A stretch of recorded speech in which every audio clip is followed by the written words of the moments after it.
other cultures. And more than anything, in the other living traditions, mostly of Semitic origin, beauty is often shunned there. Beauty is opposed to religion. But in Sanatana Dharma, beauty is one of the main aspects of the highest truth.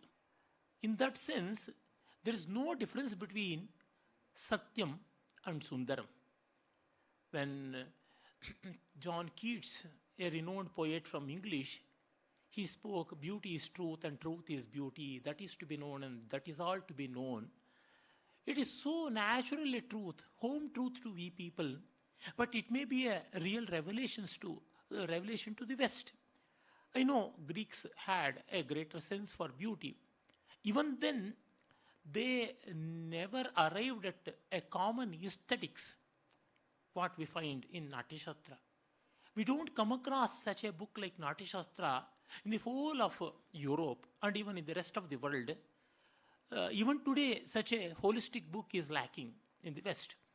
Only treatises connected with drama and dramaturgy, theatre and such things, they got developed from 18th century and 18th century onwards.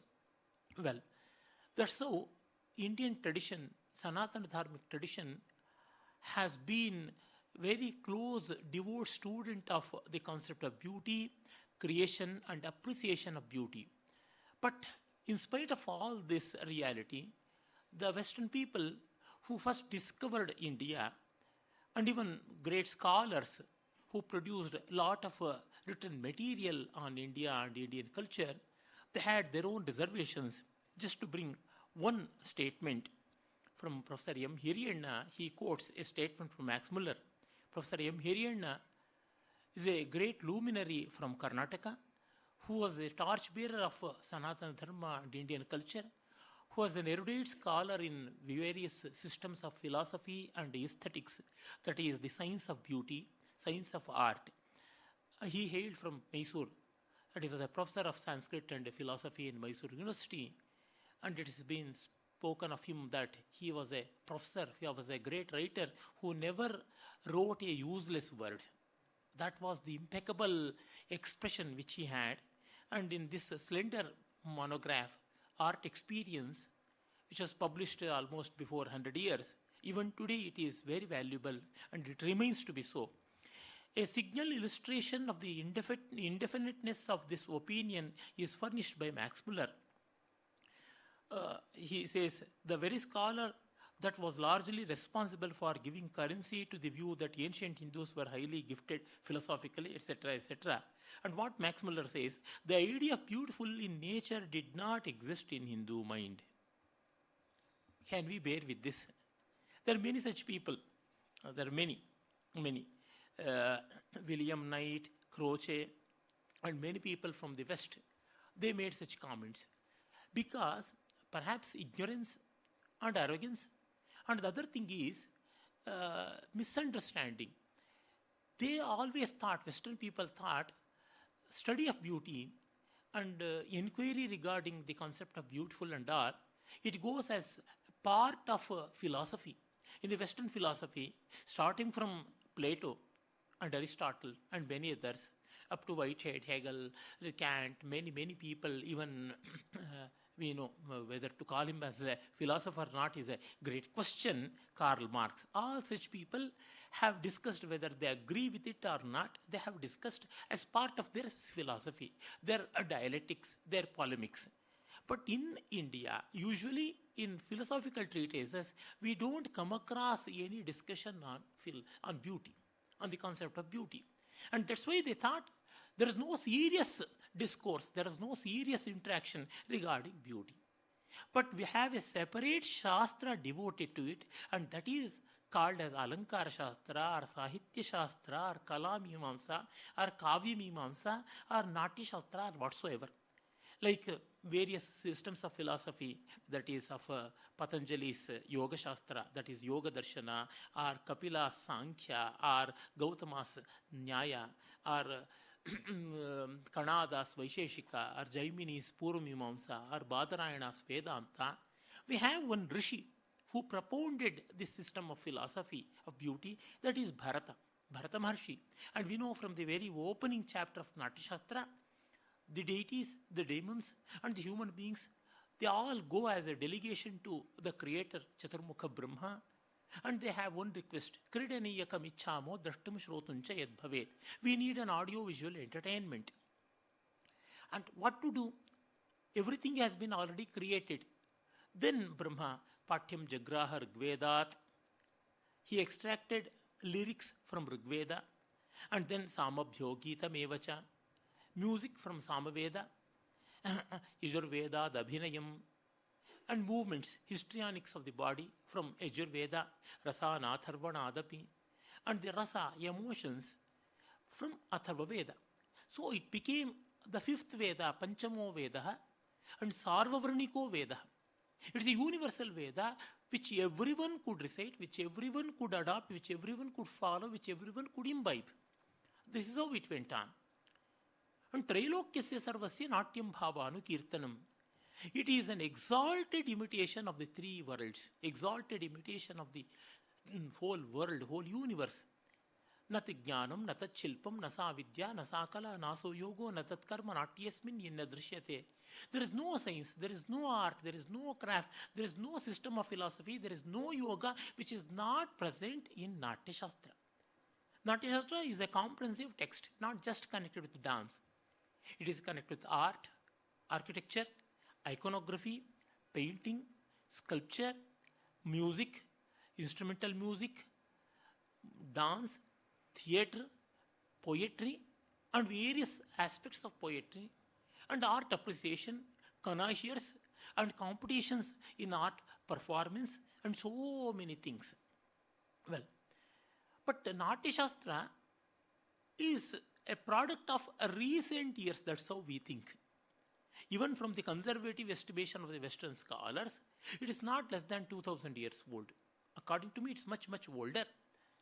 But even in the Vedas itself, we have a lot of references to the concept of beauty. Because when once a human being got evolved, the race, the species Homo sapien got evolved, the understanding of beauty, search for beauty, and zeal to create beauty, everything came. Likewise, it happened. Now, coming to the very word itself, beauty, beautiful, all these words are found in the Western world. Aesthetai is the Greek word that is perceive. Aesthetica is the word in Greek again, perceptible things. And then aesthetikos is relating to perception by senses, by the senses. This is how aesthetics, the word has come. Aesthetica is the Greek word. And beauty, that word has come from the old French beauté, and the vulgar Latin, as we call the colloquial Latin, from there, bellitas, that is, or bellus, the root, and from there came beauty. Like that, the Western world has etymologized this. We have the Indian word Sundara. We all know Sundarasya bhavaha saundaryam, the thak pratyaya which goes with Sundara word, and so it has become Saundarya, Sundarasya bhavaha. That becomes beautiful, beautiful beauty. Now, how the word Sundara came into existence, the great grammarian, my mentor, Sri Ranganath Sharma Mahamopadhyaya, he gives the etymology in one of his books, Bharatiya Kavamamsaya Hinnale, Kannada Bharatiya Kavamamsaya Hinnale. In that book, he says, Su is the prefix, and then Dring Adare is the root. Sudriyata, Sudriyate, well conceived, well received.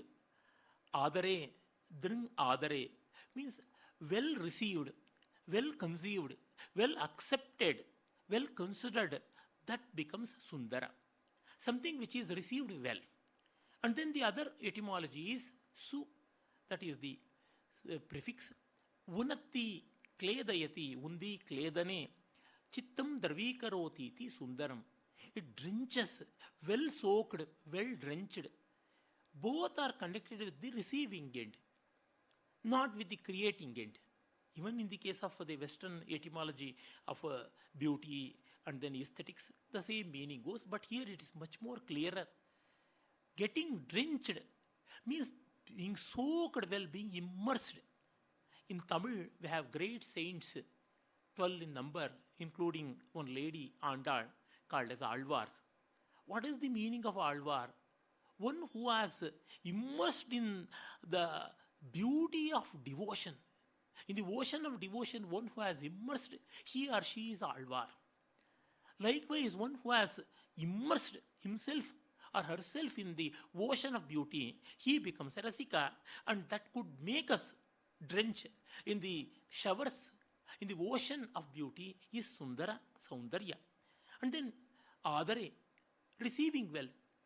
We all know if there are nobody to listen to, nobody to behold, nobody to study, nobody to enjoy, what is the purpose of art? According to Indian aesthetics, rasa, the supreme concept, the universal concept of beauty, is realized in the hearts of connoisseurs who appreciate art. It is not present while being performed by a musician. When the singer is singing, when the dancer is dancing, when the painter is painting, when the poet is writing, they have a higher level of ecstasy. But that is not the real rasa. When they got that idea, a poet getting an idea of a new verse, a musician getting new idea of a raga, a dancer getting new idea of choreography, a painter getting new idea of a painting, that moment, they too were rasikas, they were enjoying the art of the Lord. Then they had rasa. While they were creating art, they are involved with the responsibility of creating, the constraints of creation, and that's why their mind was highly active. It was not just sattva, it was alloyed with the rajas. Pure sattva, tatta sattvam nirmalatvat prakashakam anamayam, like that Bhagavad Gita says, it is the elevated state of blissful awareness. Activity is almost coming to zero, but awareness will be full. Awareness without activity. Activity means imbalance. If I want to take this bottle, imbalance should be created. If I want to move, if I want to get up, imbalance has to be created. My center of gravity has to be changed. So imbalance is the nature of rajas. Rajo ragatmakam vidhi. But sattva is balance, samatva. So that's how the connoisseurs, they are going to have rasa. And the artists will have rasa at the time of they getting that idea. While getting the idea, it is the divine grace, divine blessings. That's what we say. And that divine blessings is called as pratibha. Pratibha is the intangible element in art. Every other thing except rasa is tangible. Rasa is one intangible and pratibha is one intangible. Rasa is the end and pratibha is the beginning. So, this is how it happens. I am not going to confuse you with lot of technical words, but please bear with me, for this is a great science that has been developed. It's much subtler than physics, chemistry, botany, zoology, and nuclear physics or thermodynamics or whatsoever. And that subtler science has been so beautifully conceived, developed, and logically codified and explained and systematized, and that has been perpetuated for posterity along with art creation. Art creation is one channel, art appreciation other channel, they go hand in hand. Like flow of a river and channelizing the river water. Both happen simultaneously, like that it happened. Now, coming back to it, this is how it is getting drenched and receiving well. The connoisseur will receive. In the heart of the connoisseur, real art appreciation happens, and that art enjoyment is called rasa. Rasanam rasaha, rasyate iti rasaha. That is something tasted at one level, and at the higher level, it is very taste itself. Where we forget that we are watching a play or watching a movie or listening to music or reading a novel or beholding a beautiful sculpture or painting or whatsoever, we forget. Our sense organs are working. Our mind is working. Our intellect, everything is working, but we don't have the awareness of all these things. We become one with the object. We lose our senses with complete sense. And this is a way of involving without involvement, and that is called Sadharanikarana in Indian art appreciation. Sadharanikarana should not be wrongly translated as generalization, it is universalization. If not, how could we empathize the pains of Sita when she was abducted by Ravana, the pain of Draupadi when she was pulled brutally by Dushasana, or how can we appreciate the commitment of Harishchandra for truth? All these things. Those people we don't know. We have not seen Sita. We have not even seen Draupadi. We have not at all seen Harishchandra. All these people, long ago, they are gone. But we get connected with them. At the same time, if it is a play, we are not going to rush and jump onto the dais and stop the character of Ravana by abducting Sita, and we are not going to slash on the face of Dushasana, the character, the actor, and Harishchandra when he is about to sell his own self, his wife and son for paying back the debts of Vishwamitra. We are not going to help him by raising fund. All these things we are not doing. At the same time, we don't say that all that is bluff, all that is nonsense, all that is rubbish. It's all false. There no Harishchandra, no Krishna, no Rama, no Sita, no Draupadi is seen. They are all actors who are known to me. And the role being played by a male artist playing Draupadi's role, something like that happens in Yakshagana or Terukkutu or so. So all that we know, knowingly we suspend it. That willing suspension of disbelief happens, and this is called Sadharanikarana. That's so it is universalized, and in that process we will be enjoying our own emotions without personal stigma. Ultimately, the Ananda comes within. I just bring a parallel to it. When we are worshipping Ganapati on Varasiddhivinayaka Vrata Chaturthi, Bhadrapada Chaturthi, Shukla Chaturthi, or Varama Lakshmi on Shravana Masa on the Friday before full moon day, there in such worshipping Vrata conditions, we are going to install the Kalasha or Pratima or those things, and then doing Prana Pratisthapana. We are invoking our own prana into that. Mama pranaha, mama jivaha, nishvasa rupena, bahiragatya, yavat puja avasanakam, asmin bimbe, asmin kalashe, asyam pratimayam, sukhena chirantishthatu swaha. Like that the mantra goes, asunite. Like that the mantra again starts.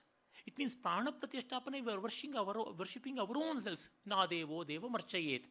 This is how we are enjoying our own emotions without getting emotionally entangled. It means, in the worldly state, what happens when we see two people moving closely in a park and exchanging hugs or kisses or whatsoever, a decent person would avoid seeing them. An indecent person who is very curious, peeping Tom, would gaze at them.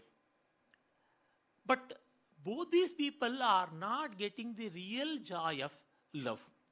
One who is avoiding, other who is becoming an intruder. Both are not feeling the love that the couple is having. But when that is happening in a novel, in a play, in a painting, in a musical session, while singing a javali or pada or a ghazal, or something like that, or an ashtapadi, then we feel the emotion of love, the rasa of love, shringara. How it is happening? It is our own emotions. I am not going to the technical detail of explaining Rasa Sutra of Natyashastra, which is found in 6th chapter of Natyashastra. But what I am saying, this is how we are enjoying our own emotions without getting entangled by that. There, when we are enjoying a Shringar Rasa, we are neither lovers nor being loved by others. We are neither loving others or not being loved by others. At the same time, We are not indifferent to it. This is the very thing happens in Jivan Mukti also. To Jivan Mukta, the whole world is a cosmic play. That's why it is said in one work of Vidyaranya, one work attributed to Swami Vidyaranya, it is said, Dehabhimane galite vijnate paramatmani yatra yatra manoyati tatratra samadhayaha. When once we lose our personal connection with the body, our personal ego with the body, dehabhimane galite vijnate paramatmani, having realized Paramatma, yatra yatra manoyati tatra tatra samadhayaha. Wherever our mind moves, there we realize our samadhi. One shloka of Narayana Bhattatiri from Kerala is really quotable. He was a great poet, scholar in various shastras, and was writing plays called Prabandhas to Chakyars, the theatrical clan which is found in Kerala. Even today they are active. To the Chakyars he was writing lyrics. And all these Chakyars used to invite him for production, but he never used to go to them. Why you are not coming to our performances? Please do come to our performance. Watch your own plays being enacted, like that they requested. Then he says, I am every day, every minute watching the cosmic play. Yakritva Vishwarangam Rajani Yavanikam Bhanudipam Vishalam Shashvat Santushta Samprekshana Yakritva Vishwarangam Rajani Yavanikam Bhanudipam Vishalam Shashwat संतुष्ट संप्रेक्षक गणम अखिल जगत भ्रांति नाट्यम वितत्य कर्मोघोच्चंड मार्दंग्य कलय वशगान वासना गान सक्तान जीवच्छत्रान मुकुंदो घटयति सततम सस्वयं सूत्रधारः. The whole universe is stage, and night itself is the screen, and all the celestial bodies, the luminaries, sun, moon, stars, they have become system of lighting. And all the jivas have become the characters, and our karma, sanchita, prarabdha and agami, they are the rhythmic beats of the drums. To that rhythm we are dancing. The vilamba, madhya and dhruta, these are the three speeds in which the laya goes on. In that rhythm we are dancing, and our passions, our likes and dislikes, they are becoming the tunes. We are dancing to the tunes of our likes and dislikes. So when all this is happening, I am watching every day, every minute, every second this cosmic play. Then I don't need play within play that is of yours. This is the Jivan Mukta Anubhava. This is what it happens. And to get at least for a moment what would be the experience of a Jivan Mukta, one should undergo the experience of art. That is art experience, and that is the experience of beauty. Saundarya Anubhava, that is Rasa Anubhava. So why I am emphasizing the concept of beautiful in Indian culture is for this. If you can't understand the concept of beautiful, you having aspirations to understand Brahma is impossible. There is one proverb in Kannada. Attakke harade iroru bettakke hartara. Those who can't even climb the first floor, can they think of climbing Everest mountain? Impossible. Those who can't realize Rasananda, that is younger brother of Brahmananda, how can they realize Brahmananda? It's impossible. Who can't pass first standard, how can you pass SSLC? Impossible. So in this world, here and now, Rasananda happens to a Sahridaya. And Sahridaya is one person who can suspend his desire and activity for a moment. Kama and karma. And that naturally happens when we come across great art. So, according to Vedanta, we have a chain of systems, chain of action. That is the first one, avidya, then comes kama, and then comes karma. Avidya is the inborn insufficiency, inborn paucity that makes us long for something. That is inborn emptiness, inborn deficiency. Avidya is a deficiency, it is a liability of the jiva. When it came, how it came? For that Shankar Bhagavad beautifully says, Kasyayam avidya prachatastavaiva. Avidya is the root cause of causation. How can you question How can you ask for causation to avidya? It's an impossibility. So it is a logical fallacy. One can't question avidya because we are already into it. And that's why avidya is there. That has to be eradicated only by Brahmajnana, nothing else.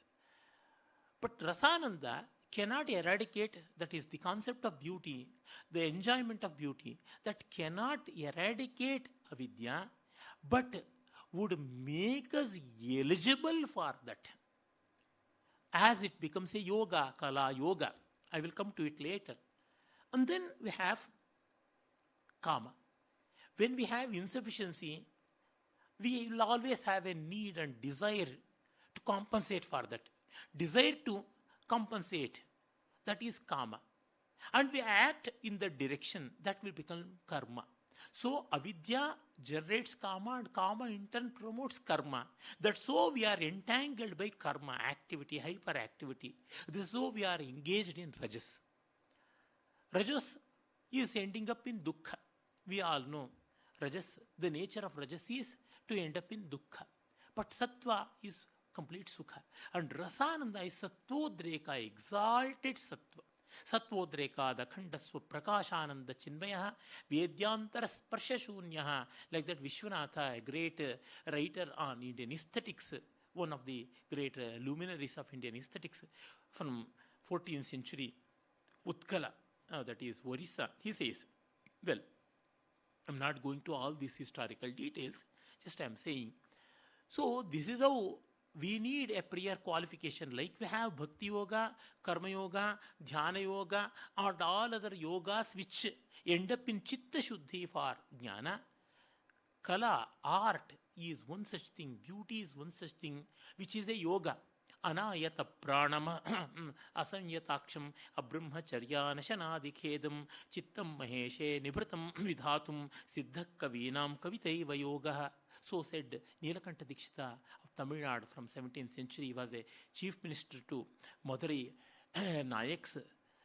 He says, without having the trouble of pranayama, without having the conditions of austerity and other things, without even undergoing penance, fasting and other things, to focus our mind in Paramatma, the Kavita Yoga, the yoga of poetry is already available.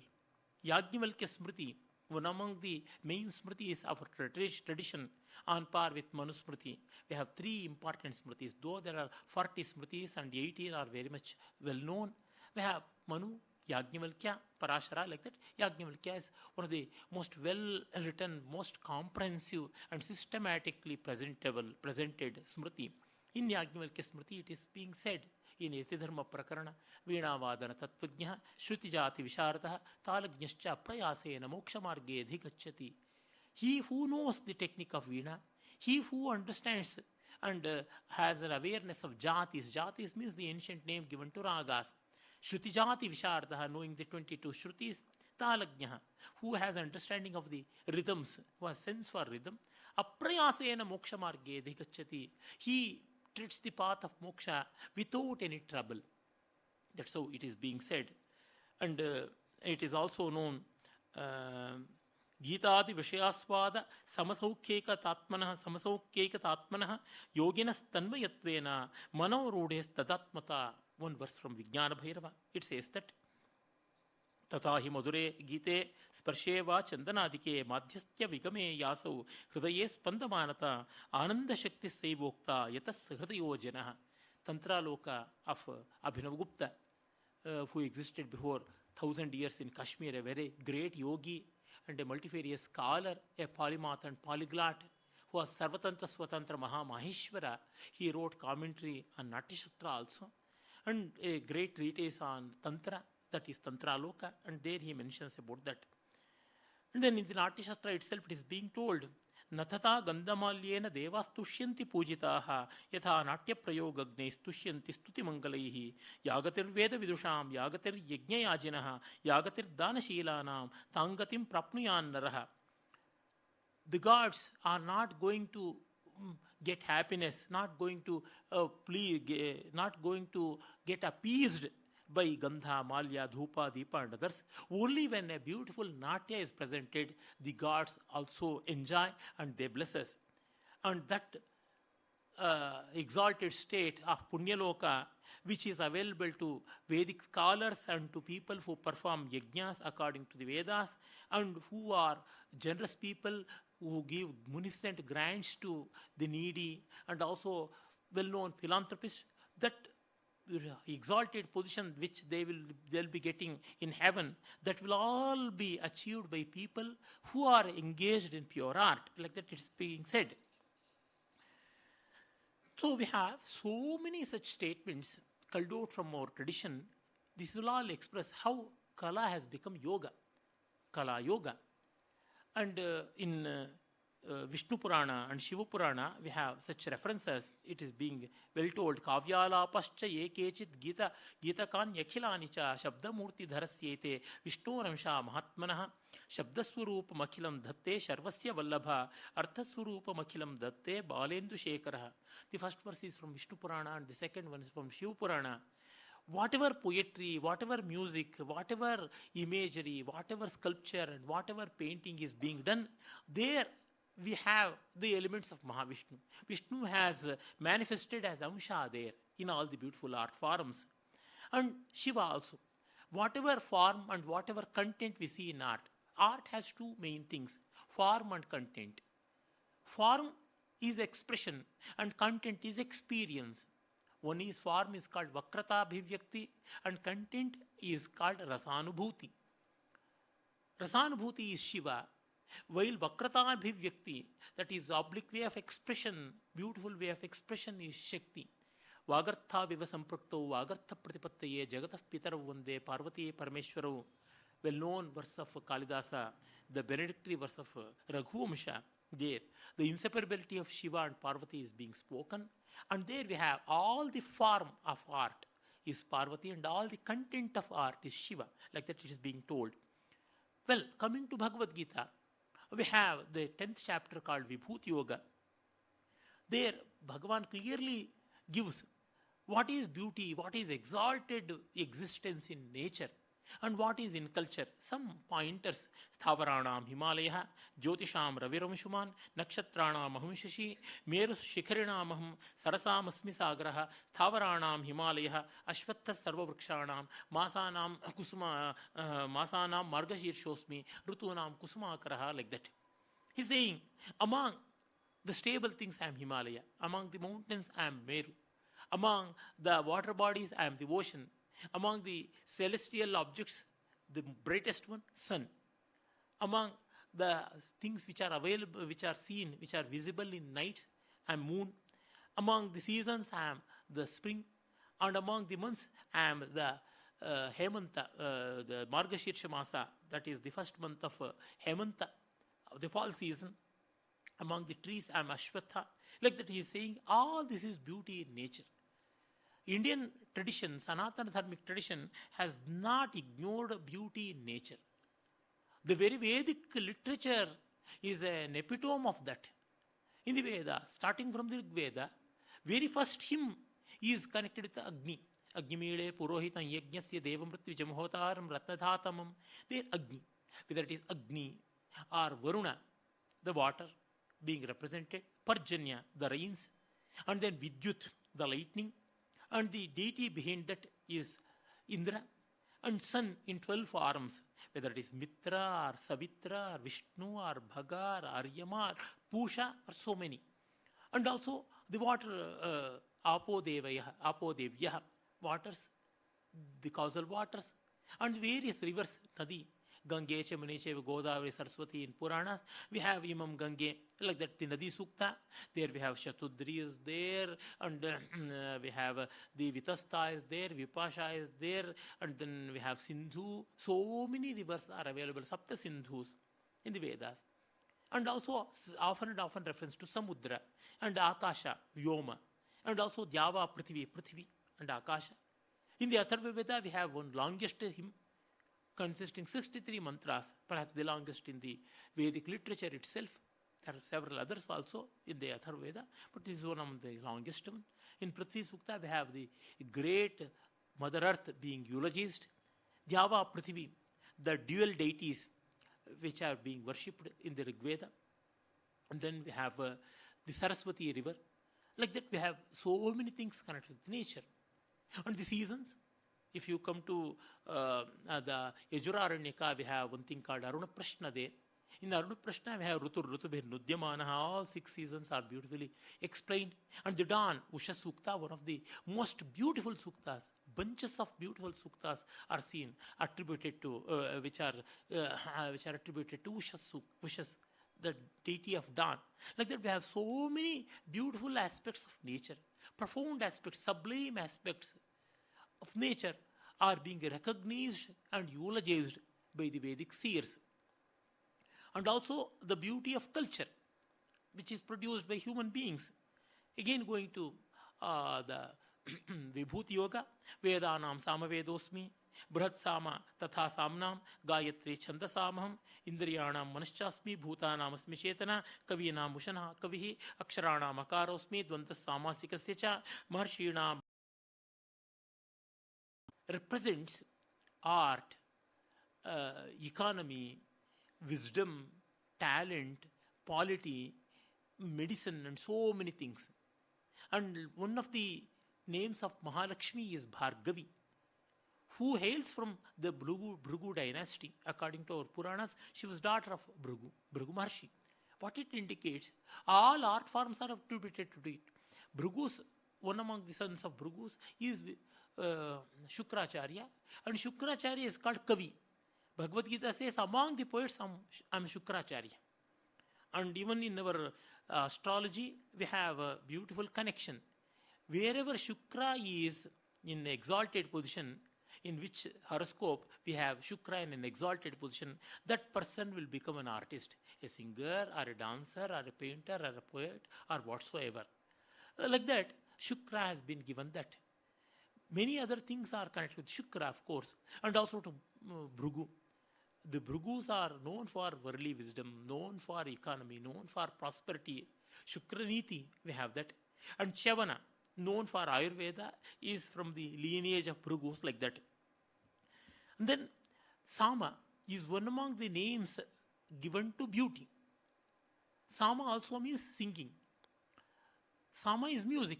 Among the Vedas, I am Samaveda, Krishna says. Among the Samans, I am the Brihat Sama. Brihat Sama is a very great Sama. Anything great, anything attractive, anything majestic, anything imposing, anything sublime is that. This is how he's saying, Bhagavan Shri Krishna in Vibhuti Yoga. Vibhuti itself means exalted existence. Art is one such exalted existence, and beauty is that.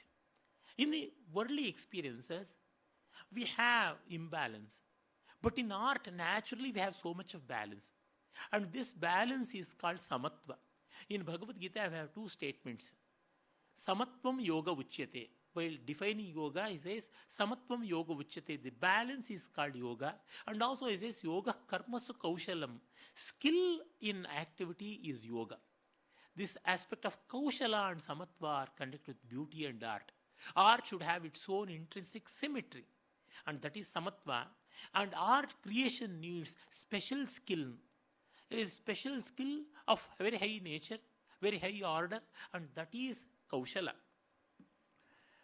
This is how we have references to beauty in so many ways. Why? We have numerous terms meant for beauty. Just see, from the Veda itself, we have so many references to beauty. Apa, Rasa, Shri, Vak, Rochana, Saraswati, Shubha, Shobha, Shubhra, Bhadra, Vapuhu, Vama, Rupa, Chitra, Kalyana, Lakshmi, Swadu, Swadishta, Madishta, Kanti, Rashmi, Dyu, Dyau, Madhu, Chandas, Shreyas, Sama, Peshas, Saras, Kala.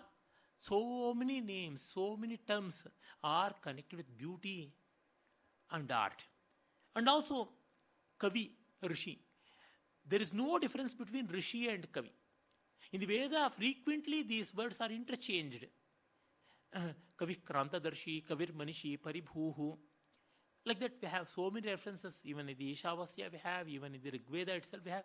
So many times Kavi Shabda has been used to Rishi. And Bhattatuta, the mentor of Abhinavgupta, whom I mentioned earlier, he says, Nan Rishi Kavirukti Tam Rishishcha Kila Darshanat Vichitra Bhava Dharma Amsha Tattva Prakyacha Darshanam. Kavi is not just a poet. He's a singer. He's a musician. He's a dancer. He's an actor. He's a painter. He's a sculptor and everything. And no gender also. There is no feminine gender for Kavi. Women are also Kavi. Men are also Kavi. Any person belonging to any number of genders, there is Kavis, artists. So, Kavri Varne, person who has vision, who has capability to express the realization of beauty which she had, he or she would become Kavi. So, and what is Darshana? A person who has this vision is Kavi. And what is that vision? Vichitra Bhava Dharma Amsha Tattva Prakhya. That person who could normalize, who could homogenize, who could align apparently different and apparently contradicting and apparently diverging things into one unison, one convergence, one conscience. He is or she is called Kavi. He is having Darshana. Darshana means this integration. This holism is called Darshana. Vichitra Bhava Dharma Amsha Tattva Prakhyacha Darshanam. And this is why in Indian aesthetics we have all Shastras given munificent contribution to the development of this Shastra. In the Laukika Samskrita also for beauty we have so many words. Charu, Valgu, Ramya, Ruchira, Rasya, Hridya, Manognya, Bhavya, Bhuma, Udatta, Udara, Sushama, Avadata. Many, many, many. See, when persons have lot of words in their language, it naturally indicates that they had very good acquaintance with that thing. For example, we know we have so many words connected with water in Veda. Ekashatam apavachaka shabdaha. It means they had so much of acquaintance with water.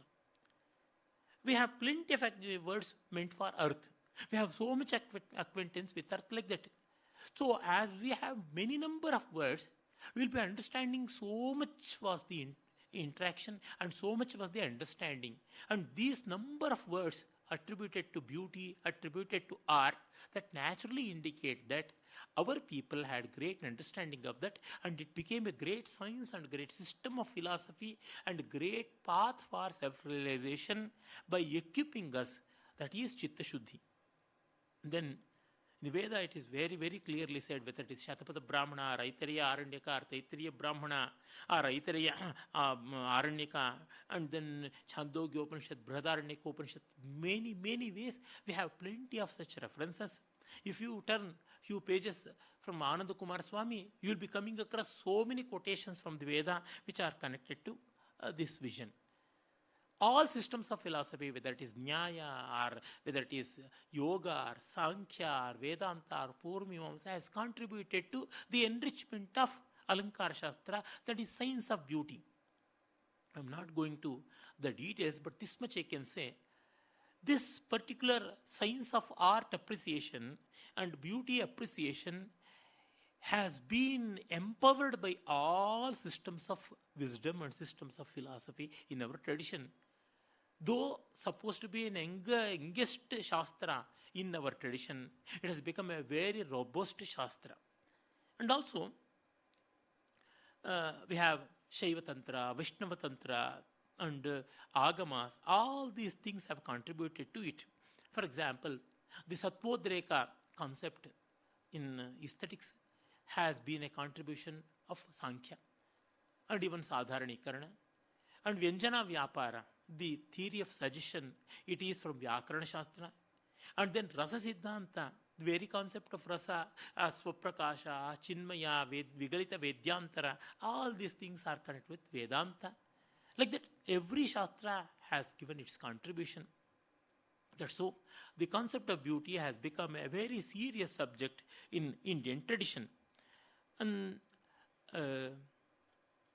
we have something like, to understand the Vedas and to give proper meaning to Veda and to interpret Veda properly, we need the aid of art appreciation and aesthetics. That's what Sarvatantra Swatantra Apara Shankaracharya, as he was known, Appai Dikshita says in his Chitramimamsa, he says, art appreciation can become seventh Vedanga.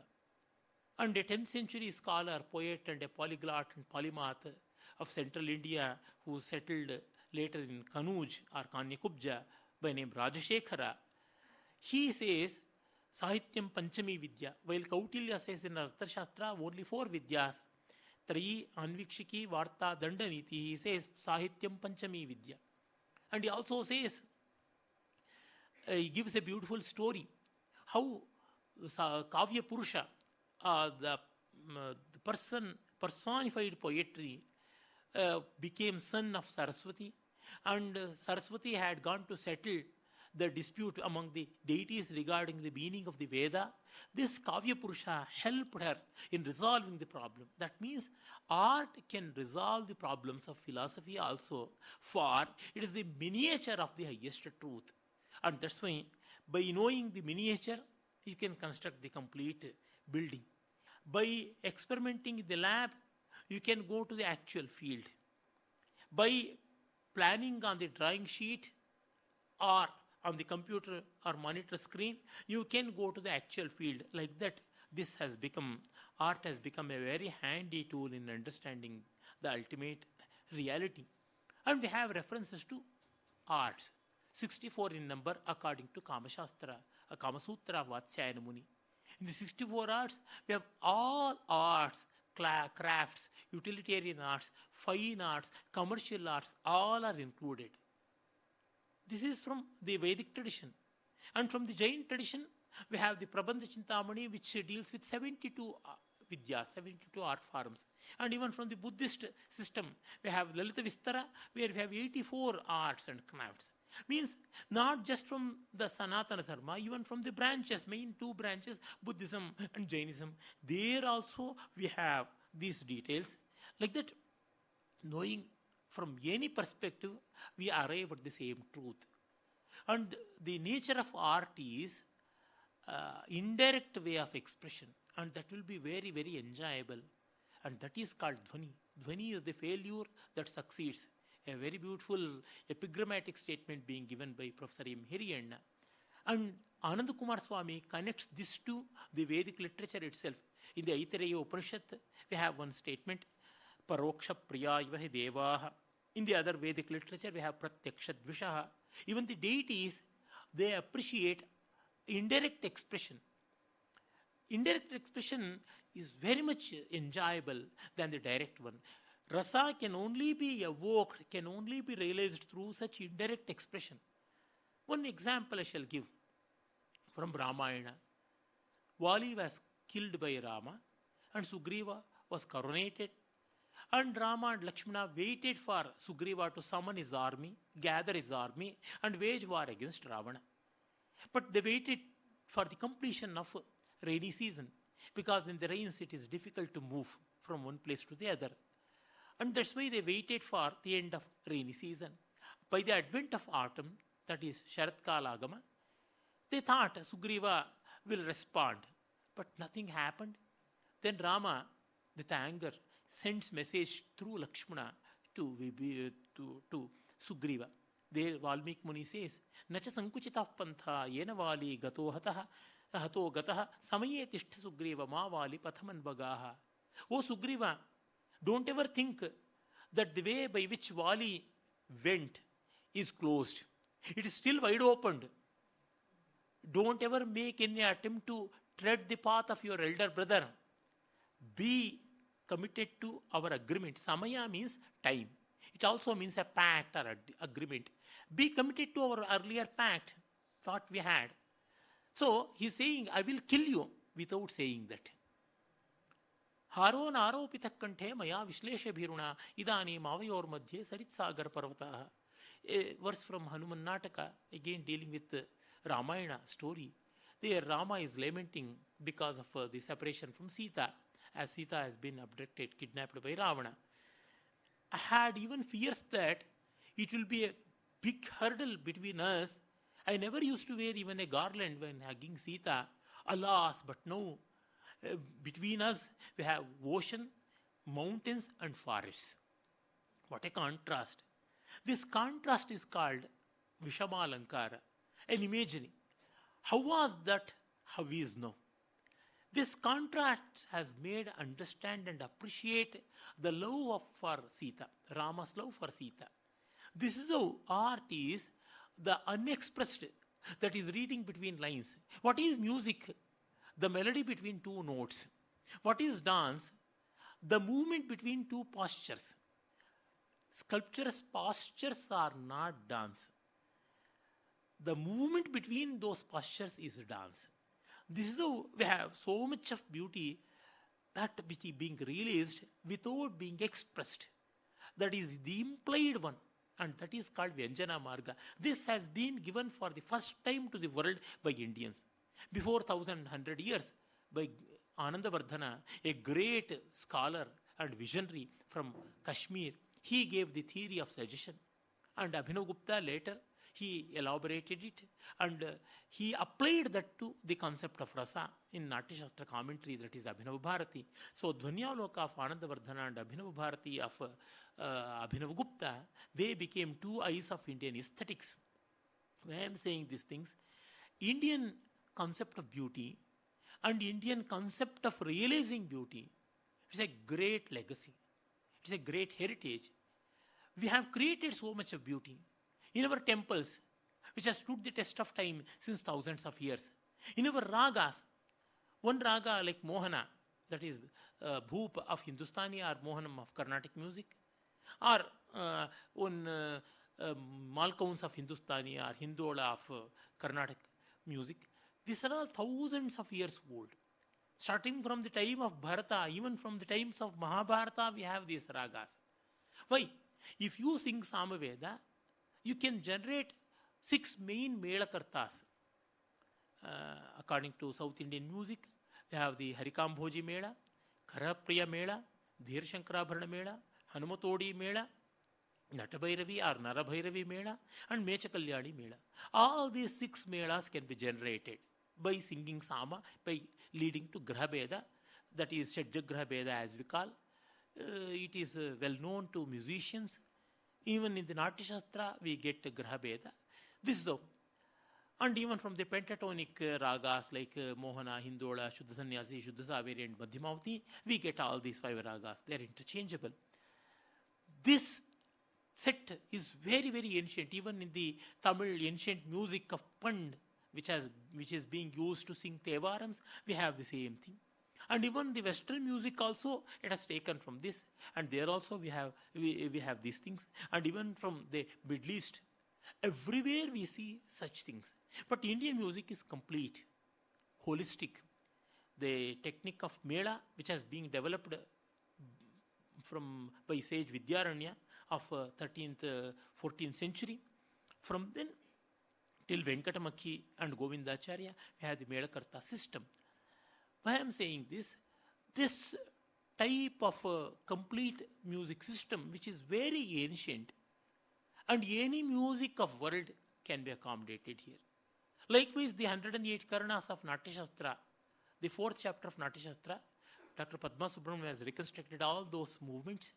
Any movement of any dance form of any part of the world can be explained, can be innovatively understood and recognized. This is how Indian art creation will empower us to recognize beauty in any art form of any part of the world. So also our Chandas Shastra, starting from Pingala, that has been developed, and also Alankaras, which have been developed since the time of Bharata. Even in the Vedas, we have Alankaras. Like that, every aspect of art, whether it is performing art or a plastic art or theatrical art or literary art, everywhere we have a great legacy, great tradition, horrid heritage of thousands of years. From there, art creation is eternal. It is being continued even today. In which language Valmiki wrote, in the same language I am writing, new poetry I am writing, by which instrument Krishna played the melodies, the same instrument is being used. Which drum was played by Nandikeshwara, the same rhythm instrument is being used now. the movements which were generated by Shiva during Sandhya Tandava long, long ago, and he gave that to Bharata Muni through Tandu, and that is even today being seen. So all this is universal. So at one side we have the creation of art, and at the other side appreciation of art. Both are very important. It's creation and appreciation. Creation is artistic and appreciation is also artistic, and that's why this is called Karayatri Pratibha, creative imagination, and this is called appreciative Pratibha, that is Bhavayatri Pratibha.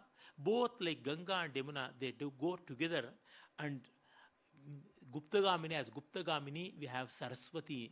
The spirit of art experience, that is rasa, is always seen. I think time is up. It is time for question answers. I can go on and go on for years as this is my subject, but this much I can say. We should be very proud of our tradition on so many aspects, on philosophy, on Ayurveda, or on Arthashastra, and on so many things. We have our own legacy, we have our own parampara, and we should be justly proud of that.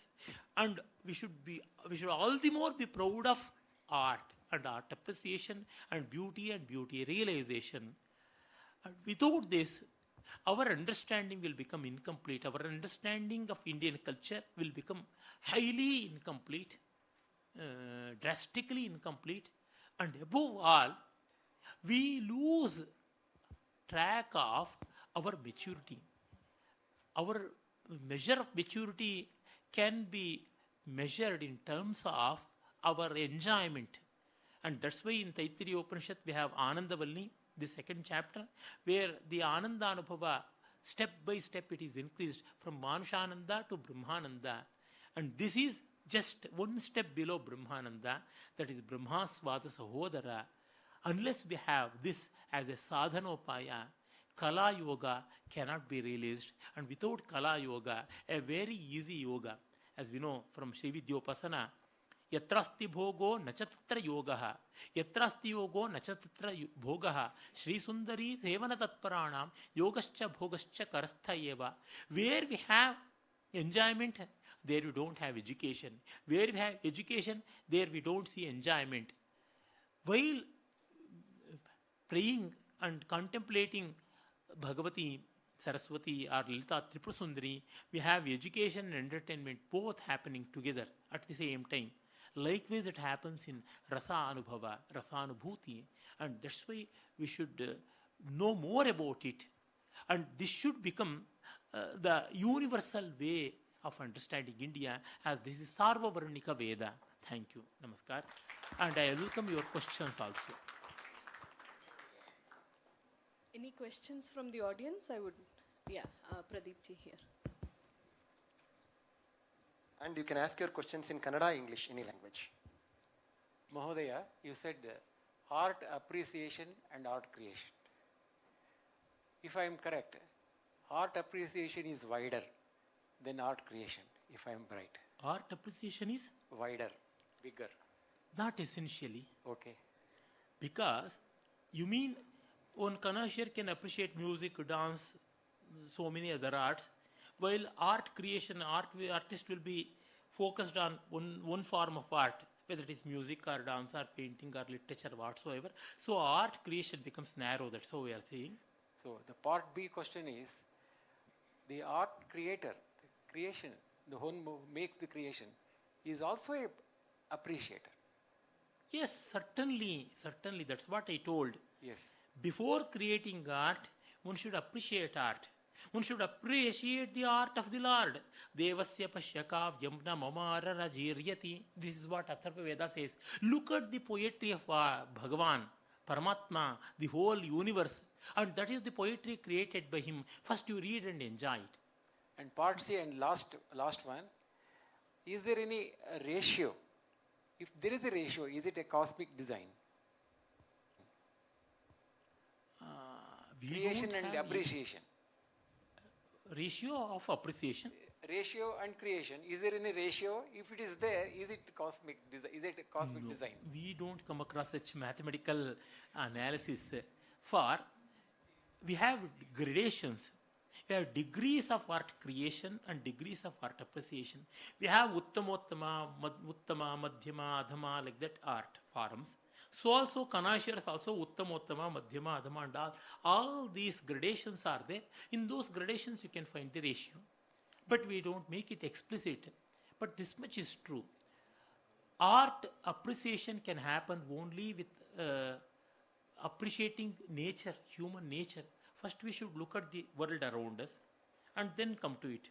Because before creating art, the first artist would have appreciated the world around him or her. Then only he or she started creating art. That's how the world is the first art form that is being created by the greatest artist, Paramatma. And then we should appreciate that great artists, they look at the world with that homogeneity, with that balance.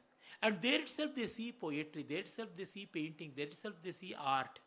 And then they bring it to our level by creating their art forms.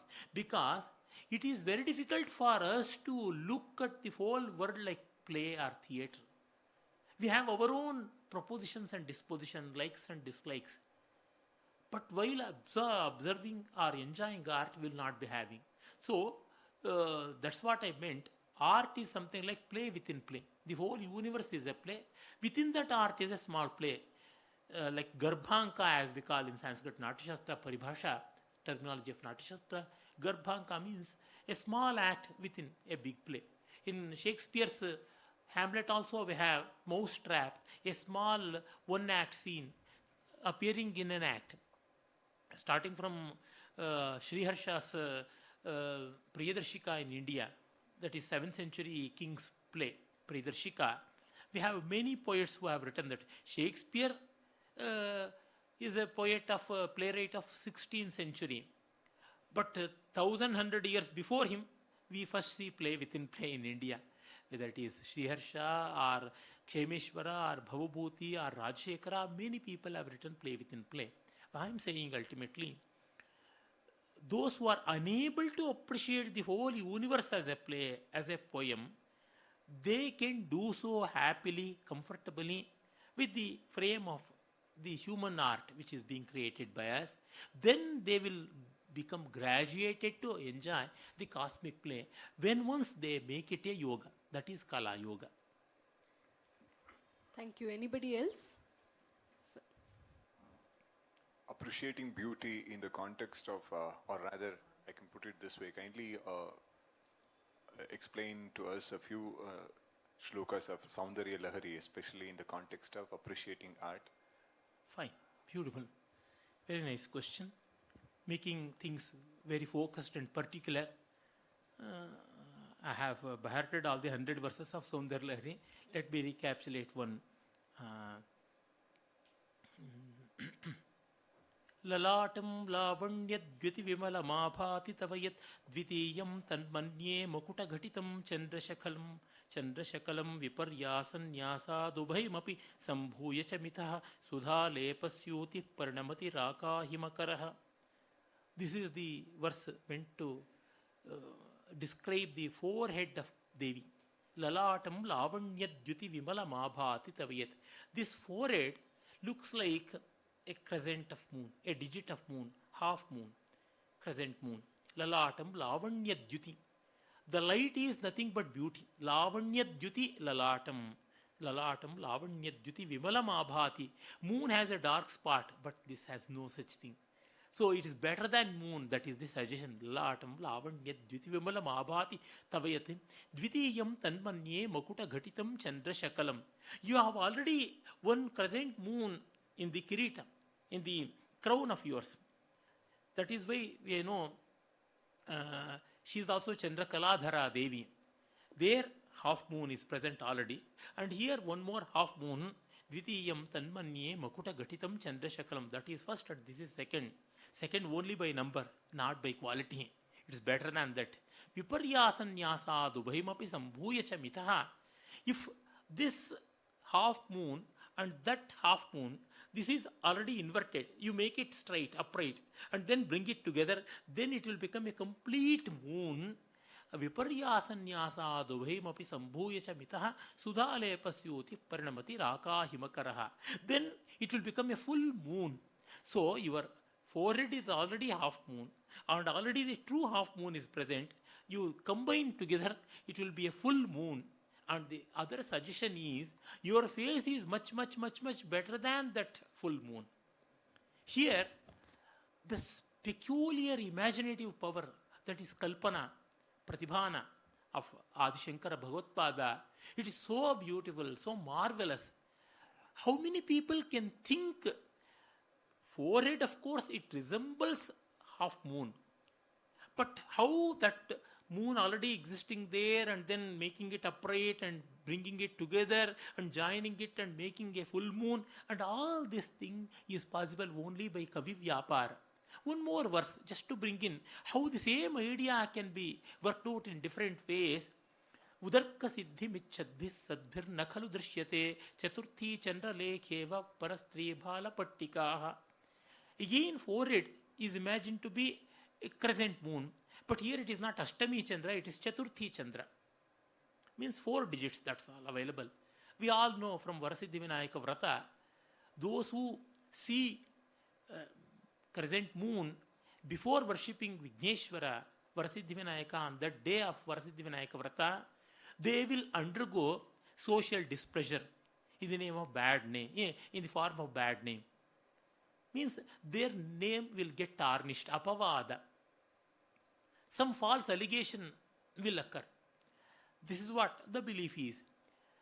And the poet says, Parastri bhala pattikaha.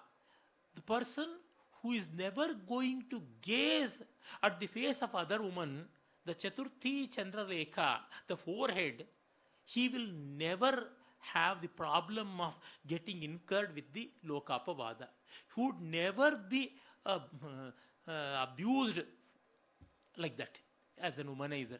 Because if we have respect for women, we will not be gazing at their face. So, Udarka Siddhi Michadbhi, people who desire to have better position and better command in the society, they should never gaze at the other woman. They should never look at the forehead. They should look at the feet with respect. That is the suggestion. So, this way, the suggestion is there, beautiful expression is there. All this put together becomes poetry, and in both the cases, it is generating Shantarasa. Any other question? Yeah, I have one. Please. So we've spoken a lot about identifying beauty. What are all the things in? What are all the beautiful things in our Indian culture? What is the siddhatha for a rasika, for a connoisseur? Beautiful. How do we?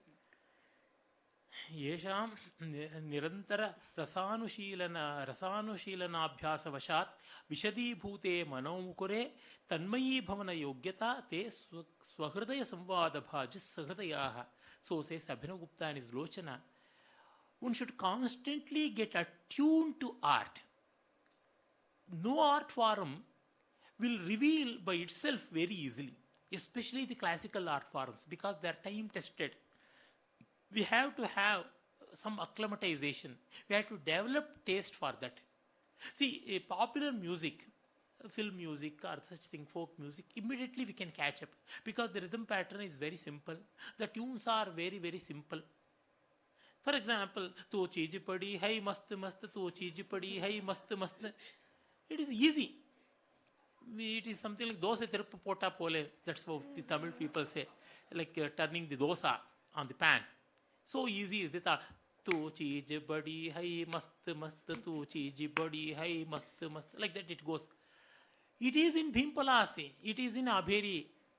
But to appreciate Nagumomu Ganaleni Najali Telisi Nanubrova Rada. This Tyagaraja's composition, or one chota khayal or bada khayal in Bhimpalasi, it needs certain training. Or Panchashat Pitha Rupini of Muthuswami Dikshitar, we need certain training, certain acclimatization. We need no prerequisite to taste milk, because starting from an infant stage we used to taste mother's milk, and it got shifted to cow's milk, like that it went on. But to taste coffee, especially sugarless coffee, that too milkless coffee, it needs certain development, it needs certain acclimatization. So varieties of tea and all. Likewise, we need certain training for that. Going deeper and deeper into the respective art forms, that is very important. For that, we need the popular art forms. Our tradition never shunned any art form. I have great detail of explaining all these things in so many forms of Rupakas and Uparupakas of Natyashastra and the late Natyasastric works, or even simple popular ragas, starting from the people like Tyagaraja, Utsav Sampradaya Kritis, Bhajana Sampradaya Kritis, and then we have Pancharatnam, something like that. That is the Tukdas, and two Vilambakala Kirtanas, like that. Very simple Aditala to very complicated Mishra Jampe, Matya Jampe, like that. And then having different sorts of Yadupus and all. Very simple, very, very catchy movements. Something like the folk dances, Edaka Kridita, Mattalli, Samotsarita Mattalli, to very, very complicated and very intricate patterns of Karanas, Angaharas, and then Mandalas, many things which are told by people. Like that, very, very simple, short WhatsApp jokes. They too generate Hasya Rasa. Up to appreciating the poetry of Kalidasa or Sriharsha or Kumaravyasa or Kuvempu or Potana or Nannaya, Tikkana or Kamban or Tulsidas, many, many people, or even Jaishankar Prasad. So many things are there. So we have a very long, very tall ladder. So we have to get cultivated. We have to get acclimatized for that constant touch with that. That is very important. And having the company of such connoisseurs, satsanga, it is very important. Thank you so much. I think we have Any one question? last question. Last question? Yeah, here.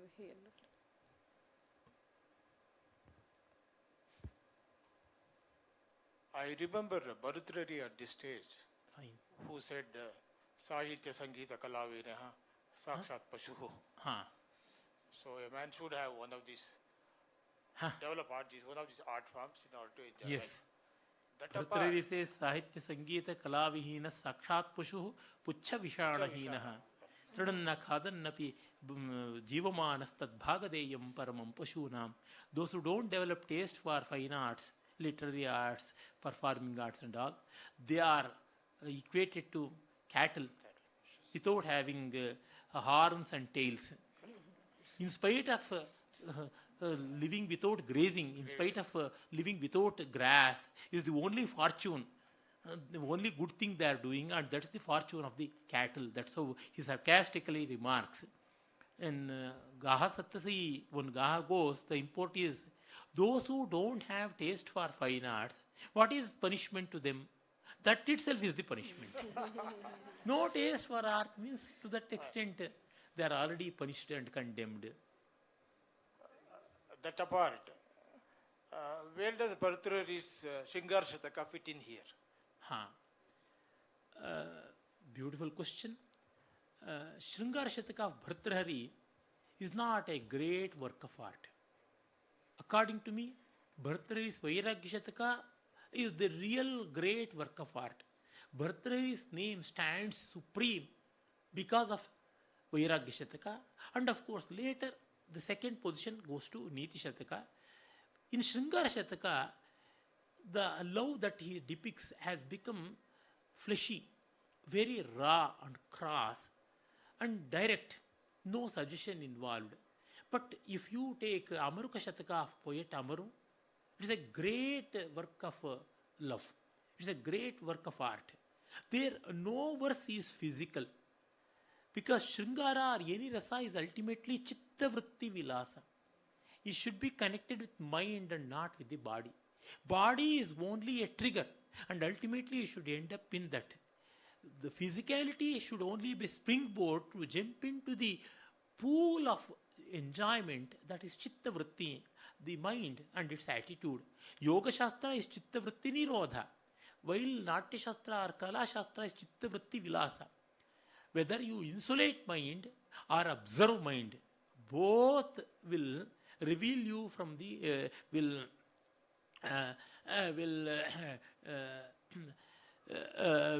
ultimately relieve you from the clutches of the world. To come out of the clutches of the world, either yoga or kala. That kala is Chitta Vritti Vilasa. That has happened in Amarka Shataka, but not in Shringara Shataka of Bhartrahari. Please. We have one more. Last question. I am here to answer a number of questions. It's only the organizers who should worry, and also the auditorium people who have to maintain and close the doors. Please. ನಮಸ್ಕಾರ. ನಮಸ್ಕಾರ. ನೀವು ಒಂದು ವಿಷಯ ಹೇಳಿದ್ರೆ, ಈ ಜಗತ್ತು ಒಂದು ನಾಟಕ, ಅದರಲ್ಲಿ ನಾವು ಒಂದು ಕಲೆಯನ್ನು ನಾವು ಪ್ರದರ್ಶಿಸಿದ್ರೆ ಅದು ಮತ್ತೊಂದು ನಾಟಕ ಅನ್ನೋ ಇದನ್ನು ಹೇಳಿದ್ರೆ, ಅಂತಹ ಪರಿಸ್ಥಿತಿಯಲ್ಲಿ ಒಬ್ಬ ಮನುಷ್ಯ ಆ ಜಗತ್ತು ಒಂದು ನಾಟಕ ಅನ್ನೋದನ್ನ ಅವನಿಗೆ ಅದು ಅರ್ಥ ಆದಾಗ ಅವನ ಕರ್ತವ್ಯವನ್ನು ಹೆಂಗೆ ನೋಡಬೇಕು? ಅವನು ಅವನ ಕರ್ತವ್ಯವನ್ನು ಹೆಂಗೆ ನೋಡಬೇಕು? Very beautiful question. If A person realizes that the whole world is a play, is a cosmic play, what about his duties? His kartavya or karma will become leela. That's all. For example, Lokavattu Leela Kaivalyam is one among the sutras of Brahma Sutra of Badarayana. Please take your seat. ಇನ್ನೊಂದು question ಇದೆ. We know Janma is product of karma according to our philosophy, and Janma is product of karma bandhana, and Janma ends up in death. So Janma, Mrityu and all that cycle goes on. It is bound by karma theory. That's how it is being spoken. But what about avatara of many people, many noble souls, including Paramatma, many avatars of Mahavishnu, and many leelas of Shiva and others? And even great acharyas are supposed to be avatars of so many deities and others. Their avatara is not bound by karma. It is leela. So also a Jivan Mukta, a liberated person here and now, will have his karma as leela. That's why Shankar Bhagavad-pada in Bhagavad Gita Bhashya says, what are the duties that are prescribed for a sadhaka, for a realizing soul, are becoming the very nature of Jivan Mukta. In the other way, what is the nature of Jivan Mukta will become the sadhanopaya, will become the guiding lights of action for the people who should get liberated. Likewise, the seniors who have passed the examination, how they prepared for the examination will become motivation and pathway for the juniors to get prepared for the exam. That's how it's happened. Any other question? ಮತ್ತೊಂದು ಪ್ರಶ್ನೆ ಏನಂದ್ರೆ, ಈಗ ಒಂದು ಅಭಿನಯ ನಡೀತಾ ಇರಬೇಕಿದ್ರೆ ಪ್ರೇಕ್ಷಕ ಏನಿರ್ತಾನೆ ಅವನಲ್ಲಿ ಏನು ಉತ್ಪತ್ತಿ ಆಗುತ್ತೋ ಅದು ರಸ. ಆ ಅಭಿನಯ ಮಾಡ್ತಾ ಇದ್ದವನು ಅವನನ್ನ ಮರೆತುಕೊಂಡು ಯಾವ ಪಾತ್ರವಾಗಿರ್ತಾನೋ ಅದಾಗ್ತಾನಲ್ಲ, ಅದಕ್ಕೆ ಏನಂತ ಹೇಳ್ಬೋದು? Well, beautiful question. He has not become that and yet has become that. The connoisseur is completely enjoying that he is rasa. Rasaha hridayanishtha. That's how Indian aestheticians all say. Starting from Abhinav Gupta to Jagannatha, me too agree that. But how about artist? Will he not be enjoying? Yes, he will be enjoying, but his enjoyment will have certain responsibility also. Because if he loses track of it and completely gets involved, then Narasimha will tear open the stomach of the actor who is playing the role of Hiranyakashipu. He should not get over involved. Means that alertness will always be there. He should be vigilant about that. It is something like having known the in and out of driving. It is a sport for a person who is driving, who will be listening to music, chatting with the companions in the car, and also appreciating the beauty besides the road and all that, and yet he will be responsibly driving that.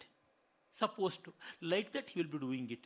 An element of responsibility will always be there. To that extent, his rajas will be awakened, and that's why it is rasaswada kalpa and not rasa.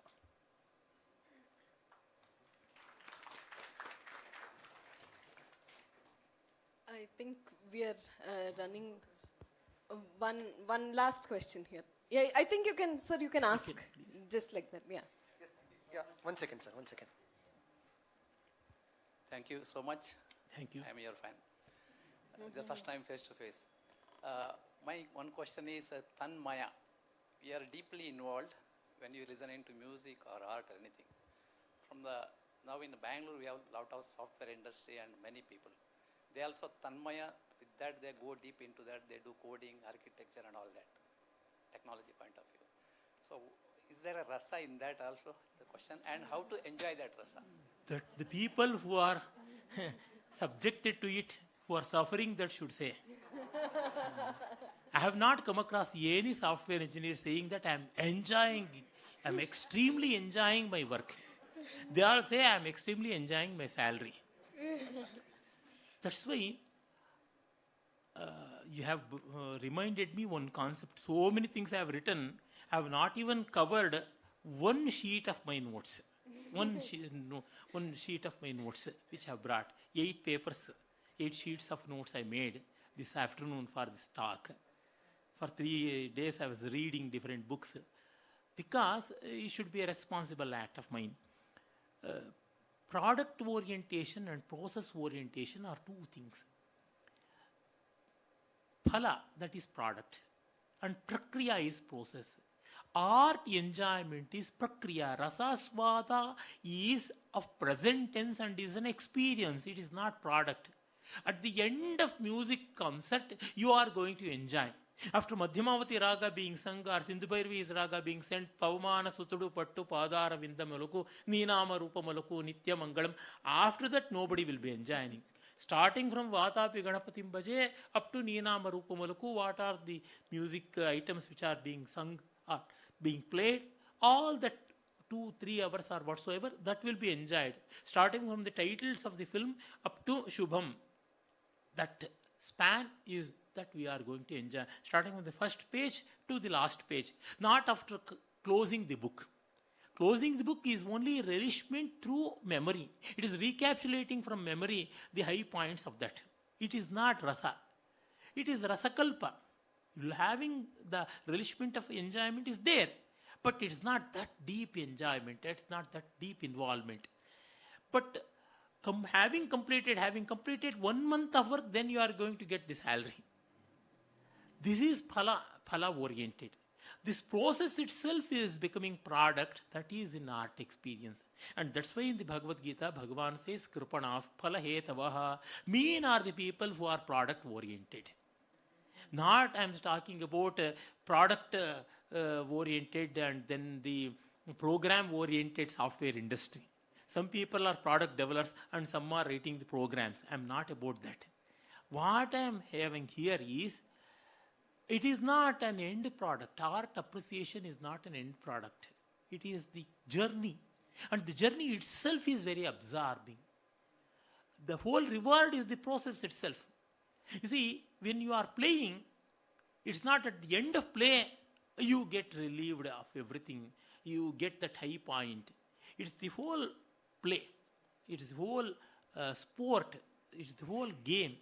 That is how it is being expansive in nature, and that is Vartamana Kala, where you have forgotten both the coordinates of space and time. Where I am sitting, how long I am sitting, all this will be forgotten. This is art experience. But work, karma is suffering. Work is karma. If work itself becoming art means, that is enjoyment. For example, to me, my work itself is art. I read books. I write books, I read poetry, write poetry, I review poetry, all that is enjoyment. For me, no distinction between karma and leela. Everything has become leela. Unfortunately, to some people, leela will also be karma. It's very pathetic. For me, it is not so.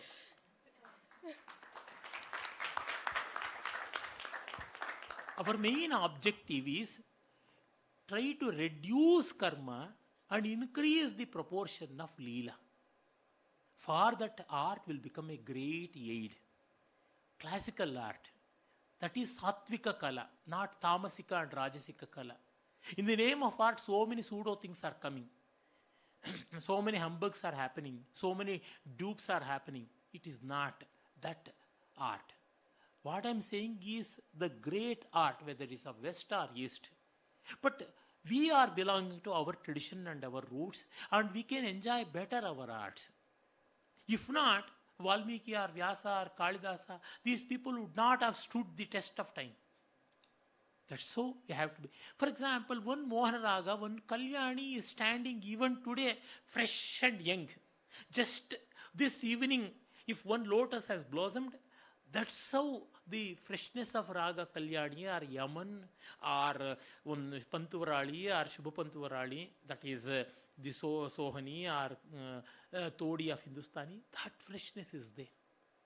We have to know the secret of that. For that, be more and more attuned to our classical arts. Then we can appreciate every other art form in its own way. Thank you.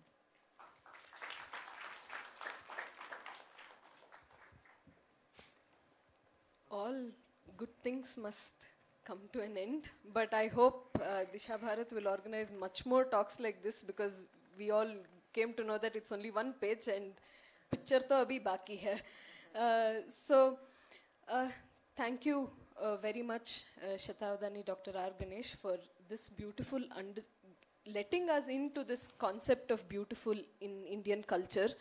I'm sure we have opened our eyes into how to appreciate art in its original form in the Indian context. Here and now, we definitely had the Rasananda, and I hope through this entry, someday we will get eligible for Brahmananda or Moksha Swata Siddha is what I can think of right now. Thank you so much for this wonderful evening, for this beautiful talk. I hope we take back a lot of things, including what is it to create art, how to appreciate art, and how Indian arts have stood the test of time, and it will stay eternal and sanatana. Thank you so much once again for enlightening us through the talk. May I now request Srimati Rekha Ramachandran, founder and trustee of Disha Bharat, to honor our speaker for the day. Thank you.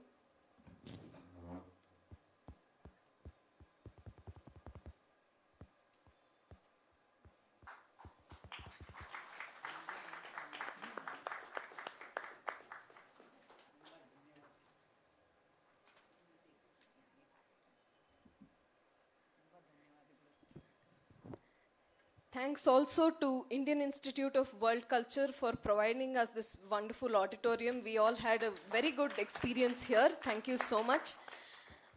Last but not the least, thanks to all the audience, the Rasikas who have enjoyed the talk today, who are here live with us and who are also watching us on YouTube. Thank you very much. I have a few announcements to make at the end of the program. This, as we know, is being relayed on YouTube. I request all of you to go back and share this talk widely so that more and more people understand the concept of beautiful in Indian culture.